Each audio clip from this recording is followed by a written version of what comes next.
पहला क्वेश्चन बोल रहा है कि द्विघात समीकरण √2x² - 6x + √2 बराबर 0 के मूलों का योगफल और गुणनफल ज्ञात कीजिए। ठीक है, तो पहले यहाँ पे मैंने डाटा लिखेंगे 2x² - 6x + 2√2। ठीक है, इसमें हमारा ये हुआ a, ये हुआ b, ये हुआ c। ठीक है, यानी कि हम लिखेंगे यहाँ a का मान है √2, b का मान है -6 और c का मान है 2√2। ठीक है, ये क्वेश्चन है और इसको यहाँ पे सॉल्व करना है। आपको मालूम होगा कि मूलों का योगफल क्या होता है, तो -b/a। ठीक है, और मूलों का गुणनफल ये होता है c/a। ठीक है, ये पूरा इसका जो होता है फॉर्मूला में यूज, मैंने उसको यहाँ पे लिखा है। ठीक है, तो यहाँ पे रख करके इसको सॉल्व करना है। अब योगफल बराबर ये होता है, योगफल बराबर होता है योगफल बराबर -b/a। ठीक है, तो -b कितना है, माइनस तो सूत्र में है तो माइनस यहाँ पे लिखवे करेंगे। और b कितना है, तो b देखो यहाँ पे -6 और a कितना है, तो a का मान है √2। तो यहाँ पे कैलकुलेशन बनेगा ये माइनस माइनस प्लस। ठीक है, प्लस लिखा नहीं जाता है, ऑलरेडी छुपा रहता है ये माइनस माइनस प्लस 6/√2। ठीक है, तो आपको मैं यहाँ पे बता दूं कि √2 है ना, नीचा में ये हुआ अंश और ये हुआ नीचे वाला हर। ठीक है, हर में कोई भी संख्या रूट में नहीं छोड़ा जाता है। ठीक है, इसको हम करेंगे परिमीकरण। यहाँ पे अब क्या होगा, परिमीकरण 6√2 गुने √2/√2 बराबर 6 को √2 से गुना करेंगे तो ये हो जाएगा 6√2 और √2 ये क्या हो जाएगा √2। ठीक है, उम्मीद करता हूँ ये आपको जानकारी होगा पहले से। ठीक है, ये रूट वाला कॉन्सेप्ट है, ये आप पहले सीख चुके होंगे। ठीक है, इसके आगे होगा 6√2 स्क्वायर रहने पर रूट क्या हो जाता है, हट जाता है, तो ओनली 2। 2 से इसको काट दो, 2 का 2 2 6 यानी कि 3√2। ठीक है, और नहीं तो आप ऐसे भी इसको रख सकते हैं 6√2, ये भी दोनों में से एक क्या हो जाएगा आंसर, कोई दिक्कत नहीं है। ये हुआ मूलों का योगफल। ठीक है, मूलों का योगफल। अब हम सॉल्व करते हैं मूलों का गुणनफल। मूलों का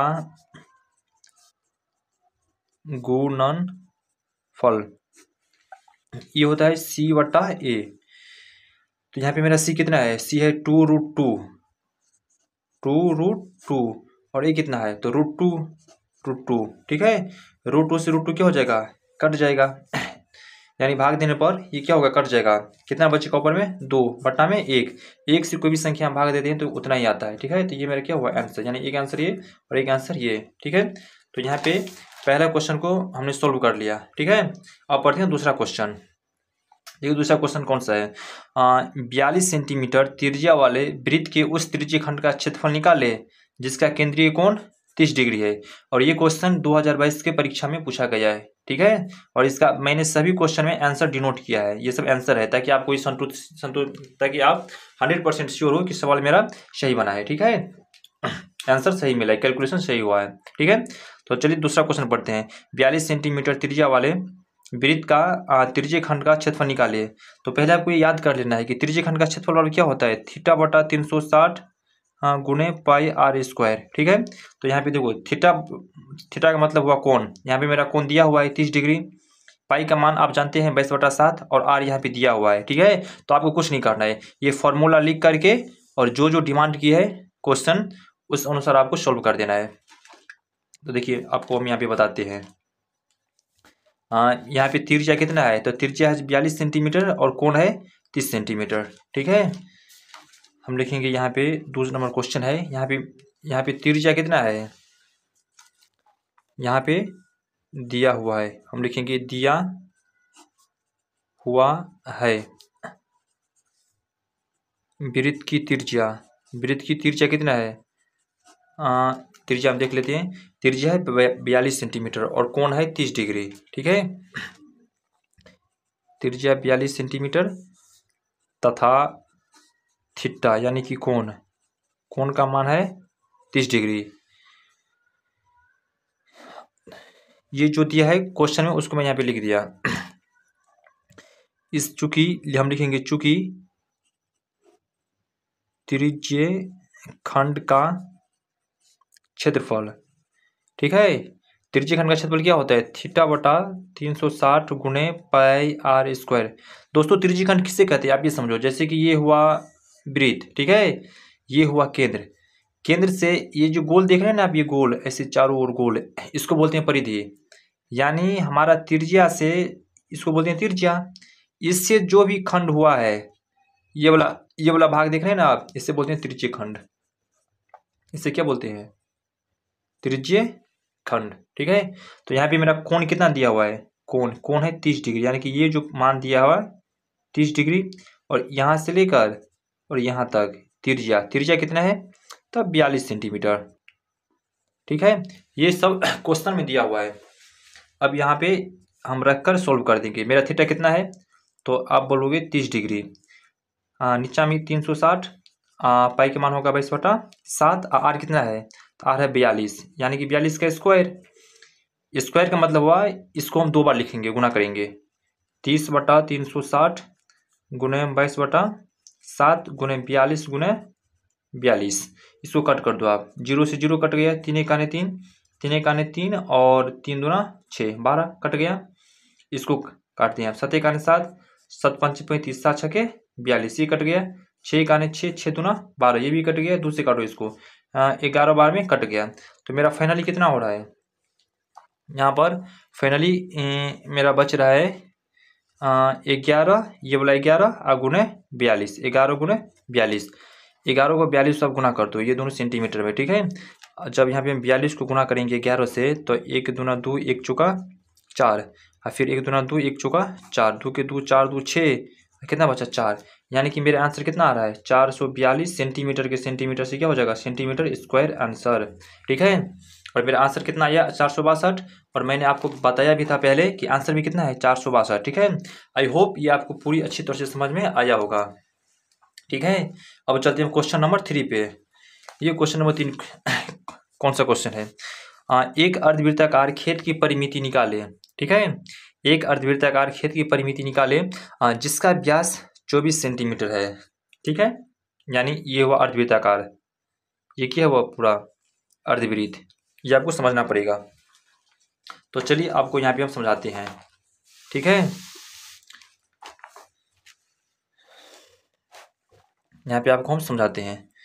क्वेश्चन नंबर 3, क्वेश्चन है एक अर्धवृत्ताकार खेत की परिमिति निकाले जिसका व्यास है 24 सेंटीमीटर। यानी कि ये अर्धवृत्त हुआ।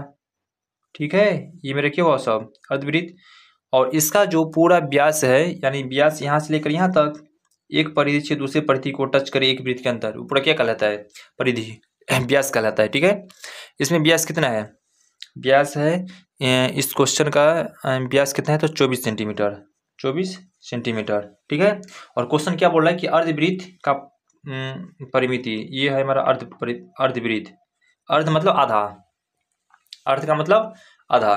ठीक है, ये आपको समझ में आता होगा। क्वेश्चन का पूरे कॉन्सेप्ट समझिए आप। क्वेश्चन बोल रहा है कि अर्धवृत्त का परिमिति, तो परिमिति बराबर होता है क्या है? पहले यहाँ देखिए, अर्धवृत्त मतलब यहाँ से लेकर यहाँ तक का दूरी, और यहाँ से लेकर के और यहाँ तक का दूरी। ठीक है, ये हुआ अर्ध परिमाप की परिमिति। यानी एक आर यहाँ से लेकर यहाँ तक है, और एक आर यहाँ से लेकर, ये हुआ केंद्र से लेकर यहाँ तक, एक आर केंद्र से लेकर यहाँ तक, और ये जो है ना, ये यहाँ से लेकर यहाँ तक, इस पूरे का मान होता है पाई आर। ठीक है, ये कैसे हुआ इसके लिए आपको ये समझना पड़ेगा। एक्चुअली ये जो था ना वृत्त, इसका परिधि होता है, इस वृत्त का परिधि इसका होता है 2 पाई आर। यानी ये पूरे का ना, ये पूरे का परिधि क्या होता है? परिमिति 2 पाई आर। और जब हम इसको आधा करेंगे तो आप खुद बताइए, आधा करने के लिए 2 से भाग दिया जाता है, 2 से भाग दिए, 2 नीचे में या 2 ऊपर में कट गया, तो टोटल क्या बचा? पाई आर। ये जो पाई आर हुआ ना, ये यहाँ से लेकर यहाँ तक का मान हुआ, यहाँ से लेकर यहाँ तक का, और उसके बाद ये पूरा हुआ व्यास, ये पूरा क्या हुआ? व्यास। अगर हम त्रिज्या की बात करें तो एक त्रिज्या यहाँ पे है, इस केंद्र से लेकर परिधि तक, और एक त्रिज्या यहाँ तक है, इस केंद्र से लेकर परिधि तक। ये आपको समझ में आ गया होगा। ठीक है, इसलिए इसका जो फॉर्मूला बनेगा ना, इसका अर्धवृत्त का परिधि, अर्धवृत्त की परिधि, ये बनेगा एक आर यहाँ पे और एक आर यहाँ पे, तो यहाँ से यहाँ तक कितना हुआ? 2 आर, 2r, और यहाँ से लेकर यहाँ तक का मान कितना होता है प्लस पाई आर, जो कि अभी मैंने आपको इसमें बताया। ठीक है, अब देखो जो चीज़ दोनों में है ना उसको कॉमा लेते हैं।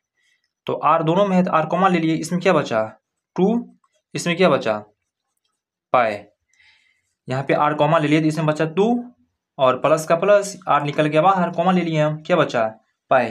ठीक है, इसको अगर सीधा कर देते हैं तो ये क्या बन जाएगा आर इंटू पाई प्लस 2। ठीक है, तो यहाँ पे आर कितना है, अब खुद बताओ ये टोटल कितना है व्यास। एक्चुअली इसका व्यास है पूरा यहाँ से लेकर यहाँ तक 24 सेंटीमीटर। व्यास कितना है 24 सेंटीमीटर।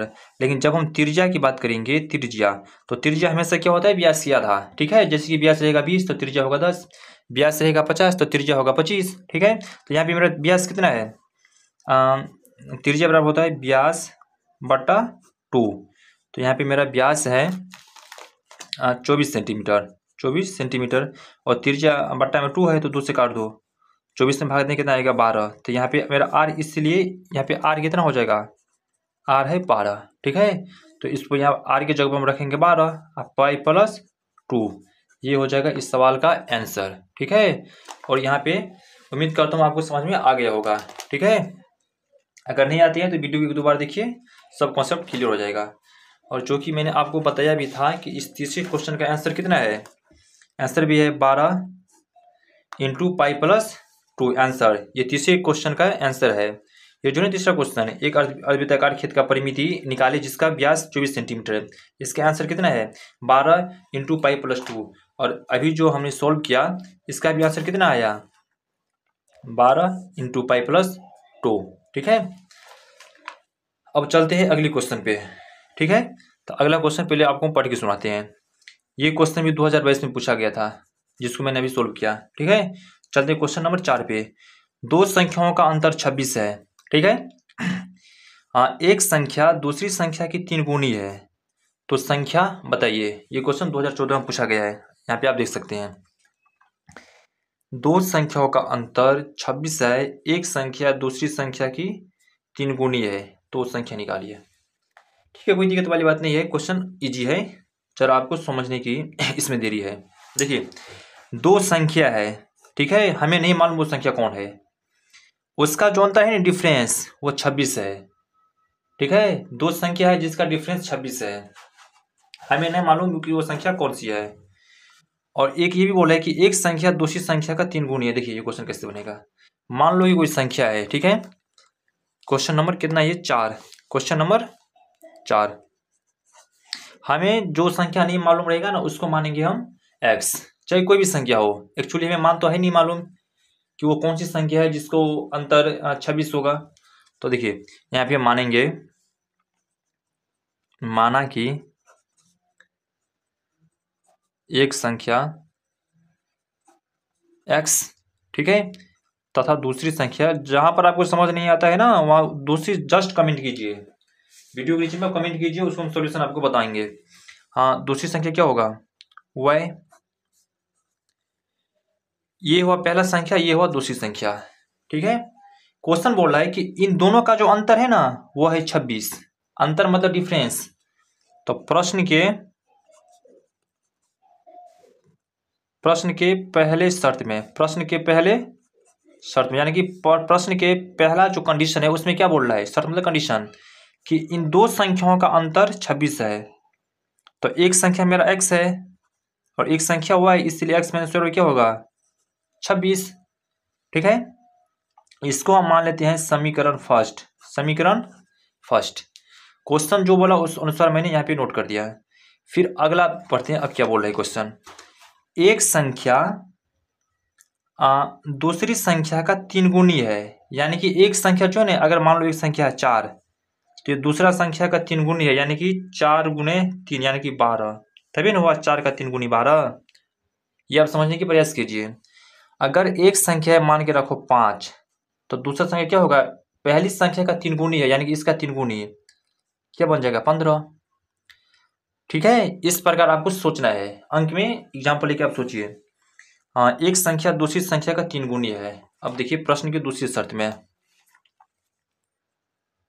प्रश्न के दूसरे शर्त में, यानी कि दूसरा बात प्रश्न क्या बोल रहा है, ठीक है। दूसरे शर्त में ये में है कि एक संख्या दूसरी संख्या का 3 गुना है, यानी कि जो x है ना, हमारा एक संख्या क्या है x, ये दूसरी संख्या क्या है y, इसका क्या है ये 3 गुना है, यानी कि x बराबर कितना हो जाएगा 3y। इसका आप नाम रख दो समीकरण सेकेंड।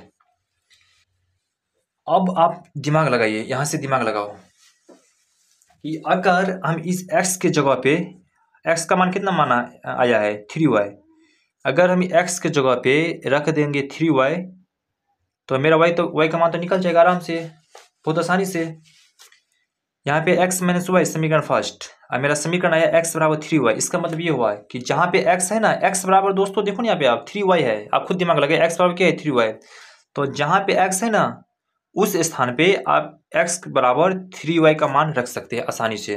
तब क्या होगा, आपका y का मान निकल जाएगा। देखिए हम यहाँ पे लिखेंगे समीकरण फर्स्ट से समीकरण सेकेंड से समीकरण फर्स्ट में x का मान रखने पर, समीकरण सेकेंड से, ठीक है, समीकरण फर्स्ट में x का मान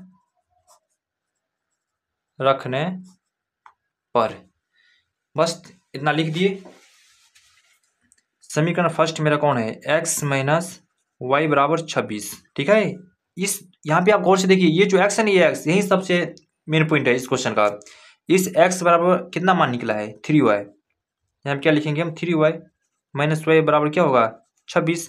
अब आपको अलजेब्रा कॉन्सेप्ट वाला दिमाग लगाओ, अलजेब्रा कॉन्सेप्ट वाला, 3टा y में से सेम जाती है, 3y में से 1y माइनस कर दो, कितना होगा 3y में से 2y, 2y बराबर कितना होगा 26, 2y बराबर कितना निकला है 26। आपको मालूम होगा कि ये y जो है ना y, ये y गुना में है। अगर दो संख्याओं के बीच जोड़ घटाओ और भागा का चिन्ह ना हो तो आप ये समझना है कि वो किस में है, गुना में है। तो y का मान कितना निकल जाएगा 26/2, यानी कितना निकलेगा 13। इसीलिए y का मान कितना आया 13, y का मान 13 आ गया, ठीक है। अब यहाँ पे x का मान आपको निकालना है, तो दिमाग लगाओ वो कैसे निकलेगा, x का मान कैसे निकलेगा आप दिमाग लगाइए, ठीक है। एक्चुअली देखो यहाँ पे x है, x अब कितना है 3y, अगर इस y की जगह पे अब हम 13 रख देते हैं तो मेरा x का मान तो आसानी से निकल जाएगा। आप खुद बताइए ना, समीकरण सेकेंड है x बराबर 3y, अगर x बराबर 3y है और इस y की जगह पे हम इस 13 रख देते हैं तो मेरा x का मान निकल जा रहा है ना, ये आपको सोचना है। तो हम वही करते हैं, ठीक है। अब हम यहाँ पे लिखेंगे समीकरण सेकेंड में, यहाँ पे देखो इसका नाम है समीकरण सेकेंड। दोस्तों बहुत बच्चों को क्या होता है ना कि समीकरण और x से डर लगता है, जो कि बहुत बहुत वो गलत फहमी में है। समीकरण रखने से x का रखने से ना सवाल इजी हो जाता है, निकालने में ना सॉल्व करने में बहुत आसानी हो जाता है। क्यों, क्योंकि अगर हम यहाँ पे जो नाम नहीं रखेंगे तो आप खुद बताइए ना कि ये मान जो x का मान जो हम y में रख y x का मान x का मान जो हम y का मान निकालेंगे x का मान से, तो फिर हम क्या लिखेंगे यहाँ पे, कुछ पहचान तो रहना चाहिए ना कि इसका मान इसमें रखेंगे, तो जिसमें मान रखते हैं उसी को बोलते हैं समीकरण, ठीक है। तो यहाँ पे हम लिखेंगे समीकरण फर्स्ट में, समीकरण सेकेंड में y का मान रखने पर, समीकरण सेकेंड में y का मान रखने पर, तो समीकरण सेकेंड मेरा है x बराबर 3y, x बराबर 3y। ये 3 तो ऑलरेडी पहले से है, नहीं क्वेश्चन है तो मैं आपको पहले बताया था ये गुना में है, गुना y का मान कितना आया है 13, y का मान यहाँ से देखिए आप y का मान कितना आया है 13, x बराबर 3y था ना, तो 3 का 3 और y का मान कितना रहेगा 13, तो y का मान में निकल जाएगा 13×3 = 39। यहाँ पे आपको मालूम हो चुका है कि y का मान आया है 13 और x का मान आया है 39। अब खुद बताइए कि क्वेश्चन क्या बोल रहा था, क्वेश्चन बोल रहा था ये कि दो संख्याओं का अंतर है ना, देखिए यहाँ पे दो संख्याओं का अंतर 26 है और एक संख्या दूसरी संख्या का क्या है 3 गुना है। तो आप यहाँ पे प्रूफ कीजिए। अब यहाँ पे आपको हम प्रूफ करके दिखाते हैं। हाँ x एक संख्या क्या माने थे हम, एक संख्या माने थे x, ठीक है। इसका मान कितना आया है? इसका मान आया है x का मान 39, और दूसरी संख्या क्या था? दूसरी संख्या थी y बराबर कितना आया है? 13। आप खुद ही 39 में से 13 घटाइए, कितना आना चाहिए? आना चाहिए 26, क्योंकि कुछ प्रश्न में बोल रहा है कि दो संख्याओं का अंतर यानी कि घटाने के बाद 26 आना चाहिए आपको। एक संख्या 39 और दूसरा संख्या 13। अगर हम 39 में से 13 घटाते हैं तो 9 में से 3 गया तो 6, 3 में से गया तो 2, तो देखो पहला कंडीशन तो सोल्व हो रहा है 26, ठीक है। दो संख्याओं का अंतर तो 26 आ गया। अब सेकेंड स्टेप में सब क्वेश्चन ये बोल रहा था कि एक संख्या दूसरी संख्या का 3 गुना है, ठीक है। अगर हम 13 का गुना करेंगे 3 से, अगर हम 13 का गुना करेंगे 3 से तो 39, देखो ये भी बराबर आ गया ना। मतलब कि एक संख्या जो है इसमें y बराबर कितना था? 13। ये 3 गुनी है x संख्या का, तो दोनों स्टेप यहाँ पे आपको फुलफिल हो रहा है, ठीक है। उम्मीद करता हूँ आपको ये समझ में आ गया होगा। ये क्वेश्चन थोड़ा दिमाग था, ये क्वेश्चन में लगने वाला, लेकिन